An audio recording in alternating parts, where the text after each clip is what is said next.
Hello everyone, welcome to GS with concept classes. BPSC auditor के official answer key के according अगर आपका score safe score है तो आपको मेंस की तैयारी स्टार्ट कर देनी चाहिए। ओके। दूसरी इम्पॉर्टेंट बात है कि जो मैं आप लोगों से प्रॉमिस किया था कि मैं पूरे इकोनॉमिक्स ऑप्शनल पेपर के सारे सेगमेंट को मैं कंप्लीट करवा दूंगा, तो मैं अपने प्रॉमिस पर आज भी मैं खड़ा हूँ। मैं पूरे सेगमेंट को मैं कवर करवा दूंगा और इतना कवर करवा दूंगा कि आपको किसी इंस्टीट्यूट किसी कोचिंग का सहारा नहीं लेना पड़ेगा। मैं इकोनॉमिक्स ऑप्शनल पेपर को मैं बिल्कुल इजी कर दिया हूँ, बिल्कुल इजी। आप देखेंगे कि इकोनॉमिक ऑप्शनल पेपर से लोगों को डर लगता है, लोगों का मानना है कि ये काफ़ी कॉम्प्लेक्स कॉम्प्लेक्स और कॉम्प्लिकेटेड पेपर है। No doubt economics optional paper complicated paper है, लेकिन अगर उसको गाइड करने वाला अगर कोई अच्छा है, एक्सपर्ट है, तो इकोनॉमिक्स को इजी भी बनाया जा सकता है। तो मेरी कोशिश ये होगी कि मैं बिल्कुल इजी फॉर्म में आप लोगों को इकोनॉमिक्स ऑप्शनल पेपर को मैं कंप्लीट करवा दूं। और आप देखेंगे जब आप मेरे लेक्चर को जब मैं फॉलो करेंगे तो आपको लगने लगेगा कि यार इकोनॉमिक्स काफ़ी ज़्यादा इजी पेपर है। ठीक है। देखिए, आज हम डिमांड चैप्टर से मैंने क्वेश्चन को लिया है, जिस चैप्टर का नाम लॉ ऑफ डिमांड है, और ये काफ़ी ज़्यादा बेसिक चैप्टर है इकोनॉमिक्स का। इसमें फर्स्ट क्वेश्चन पे हम लोग डिस्कस करेंगे कि मांग का नियम क्या है, यह बाएं से दाएं क्यों गिरता है, तथा मांग के निर्धारक तत्व कौन कौन से हैं। इस क्वेश्चन में 3 सेगमेंट हैं, फर्स्ट सेगमेंट, सेकंड सेगमेंट और थर्ड सेगमेंट। तो आज आप लोगों का ये चैप्टर बिल्कुल क्लियर हो जाएगा, 100% क्लियर होगा। देखिए, क्वेश्चन को जो हम लोग सॉल्व करेंगे उसका अप्रोच क्या होना चाहिए सॉल्व करने का। फर्स्ट में हम लोग संक्षिप्त भूमिका को लिखेंगे, एक इंट्रोडक्शन को लिखेंगे जिसमें हम लोग डिमांड को डिफाइन करेंगे। उसके पश्चात हम लोग एक डायग्राम बनाएंगे। उसके पश्चात जो डिमांड को प्रभावित करने वाले जो कारक हैं उनको डिफाइन करेंगे। और फोर्थ नंबर पे हम लोग एक कंक्लूजन को लिखेंगे, एक निष्कर्ष को लिखेंगे। तो आपका ये चैप्टर, ये क्वेश्चन जो है कंप्लीट हो जाएगा। एक चीज़ मैं क्लियर कर दूं कि चीज़ें आप लोगों को स्पष्ट और सरल शब्दों में मैं आप लोगों को समझा सकूं, इसलिए क्वेश्चन की लेंथ को मैंने थोड़ा सा लंबा किया है। बाकी अगर आप इतने सारे चीज़ को एग्जामिनेशन हॉल में लिख देते हैं तो डेफिनेटली है आपका मार्क्स काफ़ी अच्छा मिल जाएगा। ओके।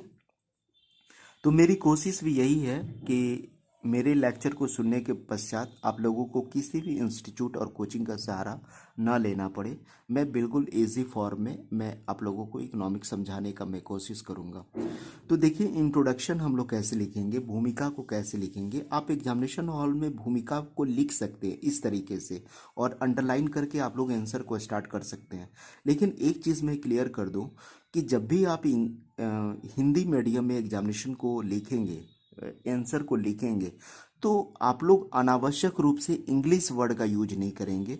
जो टेक्निकल वर्ड है, जो इकोनॉमिक्स का जो टेक्निकल वर्ड है, जैसे कि अगर मैं कहूँ कि मुद्रास्फीति अगर लिखने में प्रॉब्लम हो रही है तो आप वहाँ पे इन्फ्लेशन लिख सकते हैं। ठीक है। तो टेक्निकल वर्ड को इंग्लिश में लिखेंगे तो कोई प्रॉब्लम नहीं है। और ऐसे अनावश्यक रूप से हिंदी मीडियम वाले स्टूडेंट जो है बीच बीच में इंग्लिश वर्ड का यूज नहीं करेंगे, नहीं तो उनके मार्क्स कटने की संभावना बिल्कुल बनती है। ओके। तो हम लोग फर्स्ट ऑफ में डिफाइन करेंगे कि अर्थशास्त्र में मांग और पूर्ति की अवधारणा काफ़ी महत्वपूर्ण है। आप देखेंगे कि पूरी जो हमारी इकोनॉमी है, हमारी जो पूरी अर्थव्यवस्था है, वो डिमांड और सप्लाई पर ही चलती है। तो इसलिए अर्थशास्त्र का भी जो एक महत्वपूर्ण जो कॉन्सेप्ट है वो डिमांड और सप्लाई का ही है।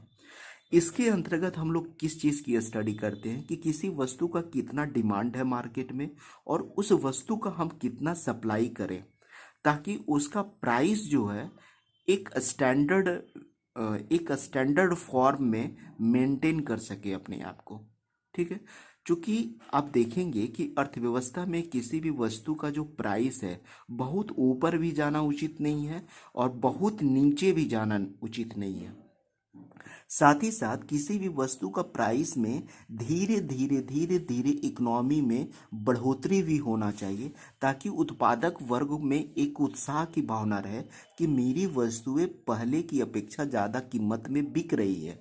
ओके, तो इस तरीके से आप इंट्रोडक्शन को आप स्टार्ट करेंगे। वास्तव में मांग का जन्म इच्छा से होता है, पुनः इच्छा आवश्यकता में बदलती है तथा अंत में वही आवश्यकता मांग का रूप ले लेती है। आप देखेंगे किसी वस्तु की डिमांड कब होती है। फर्स्ट ऑफ ऑल आपके मन में इच्छा होती है, डिजायर होती है कि मुझे उस वस्तु की ज़रूरत है, और जब वही इच्छा या डिजायर आपकी डिमांड आपकी जो है आवश्यकता बन जाए, वही जब इच्छा आपकी आवश्यकता बन जाए, नीड बन जाए, तो आप लोग उस वस्तु का डिमांड करना प्रारंभ करते हैं। तो इस तरीके से कितना इजी है इंट्रोडक्शन देना। ठीक है, उसके पश्चात हम लोग मार्शल का डिफिनीशन को हम लोग लिख देंगे। एक एक अर्थशास्त्री का डिफिनीशन लिखना ज़रूरी है, ताकि आपके आंसर में वेटेज आ सके, वजन आ सके। मार्शल के अनुसार वस्तु की मांगी जाने वाली मात्रा कीमत के गिरने के साथ बढ़ती है तथा कीमत के बढ़ने के साथ घटती है। कहने का मतलब है कि मार्शल कहते हैं कि जब किसी भी वस्तु का प्राइस बढ़ता है तो उसका जो मार्केट में जो डिमांड है वो घटता है, और जब किसी वस्तु का प्राइस घटता है तो उस वस्तु का डिमांड बढ़ता है। तो ये चीज़ें तो आप लोग आम भाषा में भी आप लोग देखते हैं कि किसी भी वस्तु का प्राइस बढ़ता है तो आप लोग उसकी डिमांड कम करना प्रारंभ करते हैं। तो यही मार्शल साहब बोले हैं, बहुत बड़ी चीज़ नहीं बोले हैं। ठीक है, लेकिन बहुत बड़े इकोनॉमिस्ट हैं, तो इनके डेफिनेशन को सम्मान करना चाहिए। ठीक है, उसके पश्चात हम लोग देखते हैं कि मांग के लिए निम्नलिखित 5 तत्वों का होना आवश्यक है। इसके लिए निम्न मान्यताएं होना आवश्यक है। देखिए, एक चीज़ है, आप लोग आंसर में मान्यता एजम्पशन को आप लोग ज़रूर लिखेंगे। एजम्पशन का मतलब क्या होता है? मान्यता का मतलब होता है कि ये कंडीशन जो है फुलफिल होना चाहिए, तभी लॉ ऑफ डिमांड काम करेगा। ओके,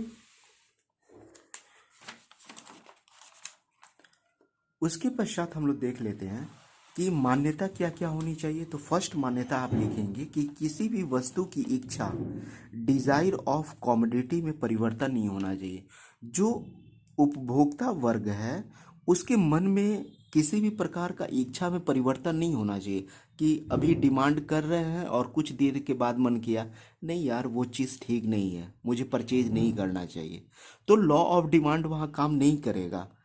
ठीक है, यानी इच्छा में परिवर्तन नहीं होना चाहिए। दूसरा क्या है कि उस इच्छा की पूर्ति के लिए आय या इनकम का होना आवश्यक है, और आय स्थिर है। ये सबसे इम्पोर्टेंट चीज़ है कि अगर उपभोक्ता का इनकम कांस्टेंट रहना चाहिए, तभी लॉ ऑफ डिमांड पूरा करेगा, तभी अब लॉ ऑफ डिमांड फुलफिल होगा। क्यों? क्योंकि मान लिया जाए कि हमारी इनकम अभी कम है और कुछ दिनों के बाद हमारी इनकम काफ़ी ज़्यादा बढ़ जाती है, तो जब हमारी इनकम बढ़ेगी तो ऑब्वियसली हमें चीज़ों को डिमांड काफ़ी मैं ज़्यादा करने लगूंगा। तो ये जो चीज़ है कांस्टेंट रहना चाहिए, तभी लॉ ऑफ डिमांड काम करता है। अन्य वस्तु की कीमत में कोई परिवर्तन नहीं होना चाहिए, ये भी लॉ ऑफ डिमांड को प्रभावित करता है। मतलब कहने का मतलब है कि मान लिया जाए कि चाय की कीमत बढ़ गई। ओके, जब चाय की कीमत बढ़ गई तो लोग कहाँ चले जाएंगे? कॉफ़ी की तरफ शिफ्ट कर जाएंगे। तो जो वस्तुएं जो होती है एक दूसरे से स्थानांतरित होती है, उसमें किसी भी तरीके का कोई परिवर्तन नहीं होना चाहिए। वस्तु की नई स्थानापन्न वस्तु की खोज नहीं होना चाहिए। ये दोनों जो स्टेटमेंट है थोड़ा सा सिमिलर है, लेकिन आप लोग ऐसे ही आंसर लिखेंगे एग्जामिनेशन हॉल में। स्थानापन्न वस्तु का मतलब है कि अगर सब्स्टिट्यूट वस्तु होता है, सब्स्टिट्यूट गुड्स, मतलब एक वस्तु को हम लोग हटा करके उसकी जगह जगह पे दूसरी वस्तु को हम लोग यूज कर सकते हैं। जैसे चीनी की जगह, चीनी का अगर दाम ज़्यादा बढ़ा तो हम लोग उसको गुड़ से काम चला सकते हैं। ठीक है, और चाय का कीमत बढ़ा तो हम लोग उसके जगह पे कॉफ़ी से काम चला सकते हैं। तो ऐसी वस्तु को ही हम लोग सब्स्टिट्यूट वस्तु कहते हैं। तो जब सब्स्टिट्यूट वस्तु खोजी जाती है तो अब भी लॉ ऑफ डिमांड काम नहीं करता है, और कीमत में अगर कोई परिवर्तन होता है तब भी लॉ ऑफ डिमांड काम नहीं करेगा। तो इस तरीके से आप लोग लिख लेंगे एग्जामिनेशन में। नेक्स्ट है, लेकिन मांग का नियम तभी लागू हो सकता है जब अन्य बातें भी समान रहें। अन्य बातें क्या समान रहना चाहिए? कि उपभोक्ता आवश्यकता विशेष की पूर्ति हेतु सक्षम हो।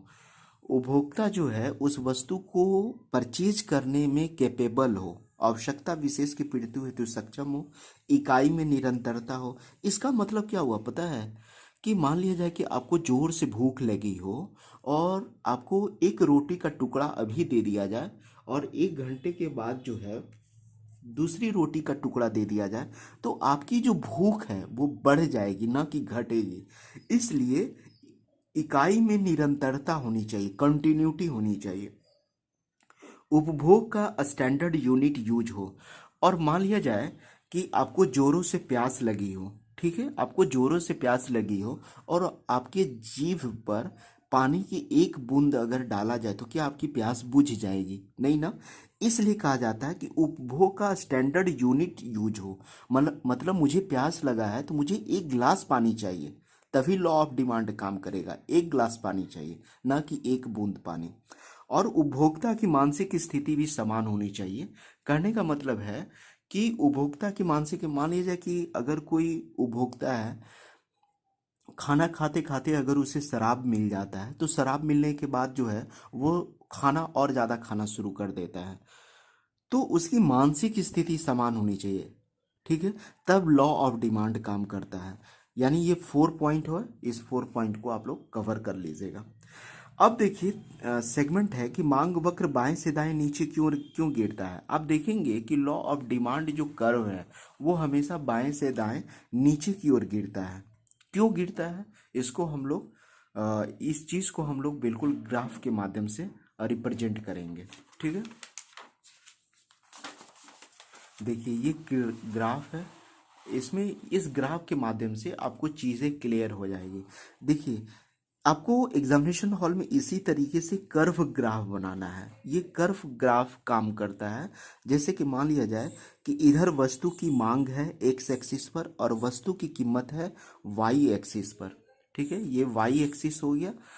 तो आप देखेंगे कि जब वस्तु की प्राइस घटती है यानी P से P1 पर आ जाती है, जब वस्तु की प्राइस घटेगी तो ये क्या होगा, वस्तु का जो डिमांड है वो बढ़ना प्रारंभ कर देता है। यानी वस्तु का जो डिमांड है वो क्या होना, बढ़ना प्रारंभ करता है। देखिए वस्तु की प्राइस घटी तो यहाँ से लाइन अगर खींचेंगे तो डिमांड कितनी हो गई वस्तु के, यहाँ पर यहाँ तक पहले ओ की डिमांड होता था। कहने का मतलब है कि ओपी प्राइस पर, ओपी कीमत पर डिमांड तो ओ क्यू था। देखिए आप इस चीज़ को, और जब यही प्राइस घटा P1 पे आया तो डिमांड कितना हो गया, Q1 तक हो गया, यानी ओ क्यू डिमांड हो गया।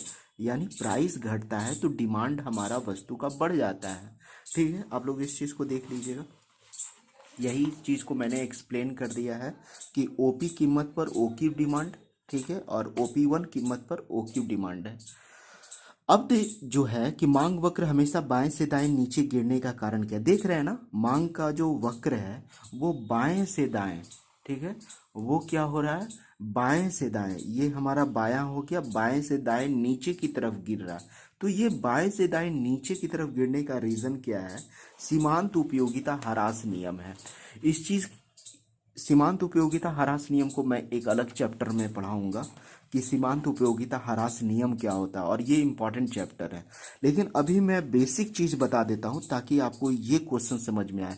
देखिए सीमांत उपयोगिता ह्रास नियम का मैं एग्जाम्पल के माध्यम से मैं क्लियर करता हूँ कि मान लिया जाए कि आपको जो है कोई चीज़ आपको पसंद है, मिठाई पसंद है, और उस मिठाई को आपकी ज़रूरत के हिसाब से, आपकी बॉडी के डिमांड से भी ज़्यादा अगर देना शुरू कर दिया, मतलब कहने का मतलब कि अगर आपके पास 10 रसगुल्ला खाने की कैपेसिटी है और आपको 20 रसगुल्ला खिला दिया जाए, तो आपको जो है उस रसगुल्ला से जो टेस्ट मिल रहा था वो टेस्ट में कमी होगा। कहने का मतलब है कि जब आप फर्स्ट रसगुल्ला खाएंगे तो आपको बहुत टेस्टी लगेगा, सेकंड रसगुल्ला खाएंगे तो उससे थोड़ा सा कम लगेगा। धीरे धीरे जैसे जैसे रसगुल्ला की मात्रा को आप बढ़ाएंगे, रसगुल्ला की यूनिट को बढ़ाएंगे, वैसे वैसे आपको रसगुल्ला जो है कम टेस्टी लगने लगेगा। तो यही है सीमांत उपयोगिता का नियम। सीमांत का वर्ड क्या है कि जो लास्ट में जो वस्तु जो बचती है ना, जो अंतिम वस्तु, उससे उपयोगिता जो है, उससे जो यूटिलिटी है वो काफ़ी कम होने लगती है। और इसके कारण क्या करता है कि वस्तु वस्तु की डिमांड जो है उपभोक्ता कम करना प्रारंभ करता है, यही चीज लिखा हुआ है इसमें। मांग का नियम उपयोगिता ह्रास नियम पर आधारित है। मांग का नियम उपयोगिता ह्रास नियम पर आधारित है। इस नियम के अनुसार वस्तु के स्टॉक की प्रत्येक अगली वृद्धि के साथ साथ प्राप्त होने वाली सीमांत उपयोगिता घटती है। जैसे जैसे हम वस्तु के स्टॉक में वृद्धि करेंगे तो सीमांत उपयोगिता क्या होती है, घटती जाती है। अतः उपभोक्ता उस वस्तु की अधिक इकाइयां तब खरीदेगा जब उसकी कीमत कम हो, यानी अन्य बातों के समान रहते हुए उपभोक्ता वस्तु की कीमत कम होने पर उसकी मांग करेगा। कहने का मतलब क्या है कि उपभोक्ता उस वस्तु की अधिक इकाइयां तब खरीदेगा जब उसकी कीमत कम हो। ठीक है, चूंकि इसलिए कीमत कम हो तभी ज्यादा इकाइयां को खरीदेगा, चूंकि लास्ट जो वस्तु है ऐसे भी उस कंज्यूमर के लिए, उपभोक्ता के लिए उसकी इम्पोर्टेंस कम होते जा रही है। तो एक तो इम्पोर्टेंस कम हो गया, तो भाई जब इम्पोर्टेंस कम हो गया तो हम वस्तु को ज़्यादा प्राइस पे क्यों खरीदेंगे, जब वस्तु का प्राइस घटेगा तब खरीद लिया जाएगा, यही चीज़ होती है। ठीक है, इसके पश्चात जो है हम लोग आते हैं नेक्स्ट पॉइंट पर, प्रतिस्थापन प्रभाव। प्रतिस्थापन प्रभाव के कारण भी जो है लॉ ऑफ डिमांड जो है कम होता है। लॉ ऑफ डिमांड बाएं से दाएं की तरफ, नीचे की तरफ गिरता है। प्रतिस्थापन प्रभाव के फलस्वरूप वस्तु की कीमत घटने पर उसकी मांग में वृद्धि होती है तथा कीमत बढ़ने पर उसकी मांग में कमी हो जाती है, यानी मांग वक्र बाएं से दाएं की तरफ गिरता है। प्रतिस्थापन प्रभाव का मतलब क्या होता है, मैं समझाया हूं आप लोगों को कि एक वस्तु की जगह पे दूसरी वस्तु को प्रतिस्थापित कर देना, सब्स्टिट्यूट कर देना। चीनी की जगह पे गुड़ का यूज करना, पेट्रोल की जगह पे डीजल का यूज करना। ठीक है, जो विदेशी शराब होती है उसके जगह पे देसी शराब का यूज करना। ठीक है, इस तरीके से तो प्रतिस्थापन प्रभाव भी, ठीक है, प्रतिस्थापन प्रभाव भी लॉ ऑफ डिमांड को प्रभावित करता है, क्योंकि वस्तुएं जब महंगी होगी तो उसके जगह पे हम दूसरी वस्तु को परचेज कर लेंगे। ठीक है, इसके कारण भी ग्राफ बाएं से दाएं की तरफ नीचे गिरता है। आय प्रभाव क्या होती है, देखिए आय प्रभाव का मतलब हो गया कि जैसे जैसे उपभोक्ता को जैसे जैसे उपभोक्ता को कम कीमत पर वस्तु मिलती है तो उपभोक्ता के पास क्या होता है कि पैसा सेव होने लगता है। मान लीजिए कि किसी वस्तु को पहले हमको खरीदने में 10 रुपया खर्च होता था और अब हमको उस वस्तु को खरीदने में 8 रुपया खर्च हो रहा, तो 2 रुपया तो सेविंग हुआ ना, तो वो सेविंग तो हमारे पैकेट में आया। तो जैसे हमारी सेविंग बढ़ती है वैसे वैसे हम वस्तुओं की अतिरिक्त यूनिट को खरीदने प्रारंभ कर देते हैं। अब जैसे मेरे पास 2 रुपया बचा, तो और 2 रुपया बचते बचते मेरे पास फिर ज़्यादा पैसा हो गया, तो मेरी कोशिश होगी ना कि जब उस वस्तु की ज़रूरत मुझे है तो क्यों ना हम और ज़्यादा वस्तु खरीद लें, क्योंकि मेरे पास तो पैसा सेविंग हो ही गया है। ओके, तो यही है आय प्रभाव। आप लोग इसे देख लीजिएगा, बिल्कुल यही चीजें लिखी हुई है। मांग के नियम के कुछ अपवाद भी होते हैं, कुछ एक्सेप्शन भी होते हैं जहां पर मांग का नियम काम नहीं करता है, यानी कीमत और मांग में अप्रत्यक्ष संबंध ना होकर प्रत्यक्ष संबंध होता है, अर्थात कीमत बढ़ने पर मांग बढ़ती है तथा कीमत घटने पर मांग घटती है। सॉरी, यानी वक्र ऊपर की ओर ढलवा होता है, यानी जहाँ पे एक्सेप्शनल केसेस होता है वहाँ पर वक्र कैसा होगा, कर्व जो है इस तरीके से काम करेगा। यहाँ पे क्या हो रहा है कि जैसे जैसे वस्तु का प्राइस बढ़ रहा है ना, वैसे वैसे वस्तु का डिमांड भी बढ़ रहा है, यानी अपोजिट सिचुएशन है। वस्तु का प्राइस भी बढ़ रहा है, वस्तु का डिमांड भी बढ़ रहा है, और कर्व किस तरीके से बढ़ रहा है, इस तरीके से बढ़ रहा है। देखिए इस तरह का कर्व बनाया जाता है क्योंकि एक पॉइंट ऐसा आता है जो प्राइस बढ़ने पर भी डिमांड उस रफ्तार से नहीं बढ़ता है जिस रफ्तार में यहाँ पे बढ़ रहा था। यहाँ पे डिमांड बढ़ने की रफ्तार ज़्यादा है, लेकिन यहाँ से यहाँ तक डिमांड बढ़ने की रफ्तार जो है वो कम है। ठीक है, गिफिन विरोधाभास, ऐसी वस्तु को हम लोग गिफिन विरोधाभास की वस्तु कहते हैं।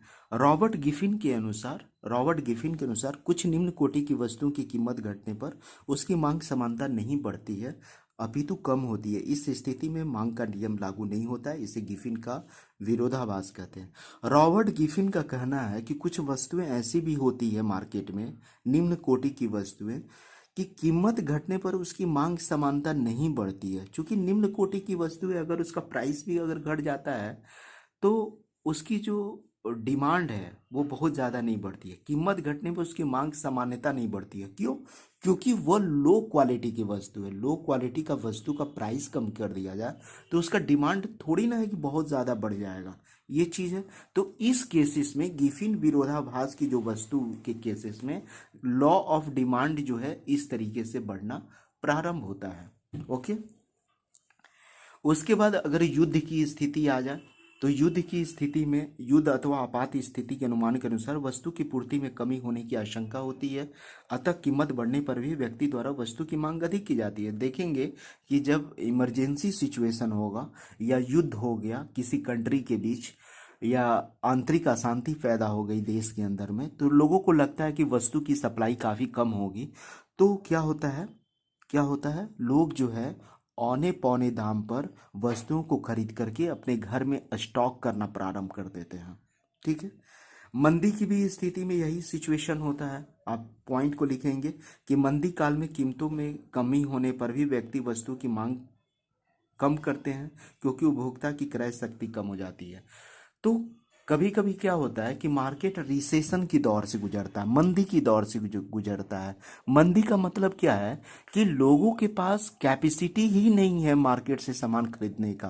कहने का मतलब है कि लोगों के पास क्रय शक्ति कम हो जाती है, परचेजिंग पावर कम हो जाती है। क्यों कम हो जाती है? क्योंकि लोगों के पास तो पैसा ही नहीं है। लोगों के पास रोजगार नहीं है, रोजगार नहीं है तो पैसा नहीं है, पैसा नहीं है तो वस्तु को कैसे खरीदेंगे। तो उस मंदी की भी स्थिति में क्या होता है कि कीमतों में कमी होने पर भी वस्तुओं की कम मांग करते हैं।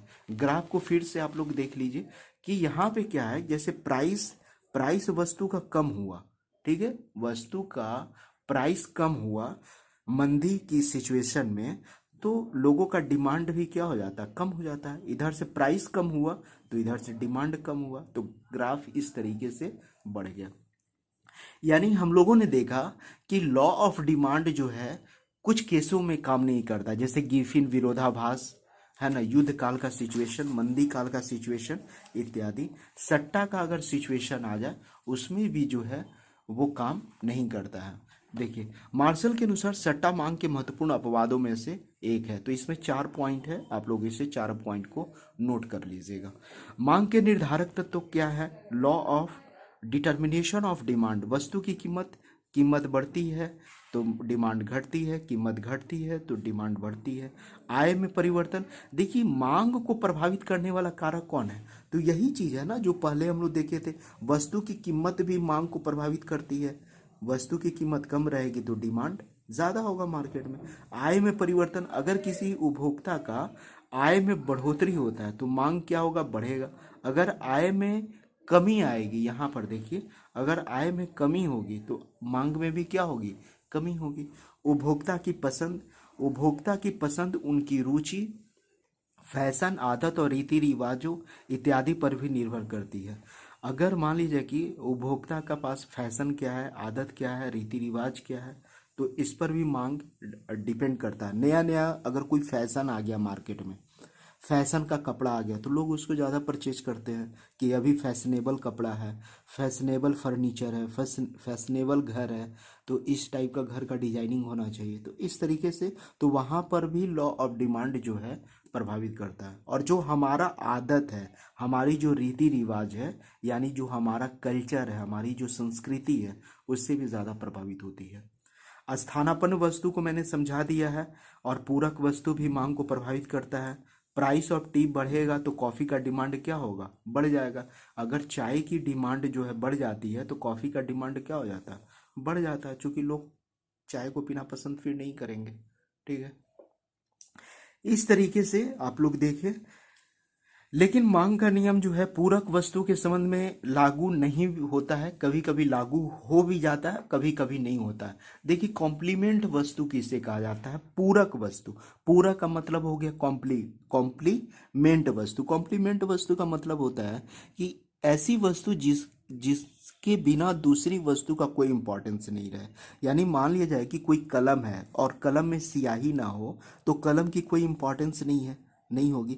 तो जब कलम का प्राइस बढ़ेगा, सॉरी, जब कलम में जो इंक डाला हुआ है उस स्याही का दाम अगर बढ़ता है स्याही का दाम बढ़ता है तो कलम का भी दाम बढ़ेगा।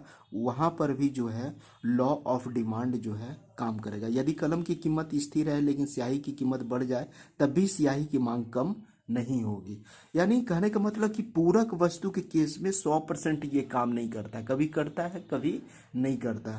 फिर उसके बाद जो है आप लोग एक निष्कर्ष को लिख लीजिएगा। निष्कर्ष बिल्कुल सिंपल सा है। लॉ ऑफ डिमांड में बहुत हाई फाई निष्कर्ष नहीं लिखा जा सकता है।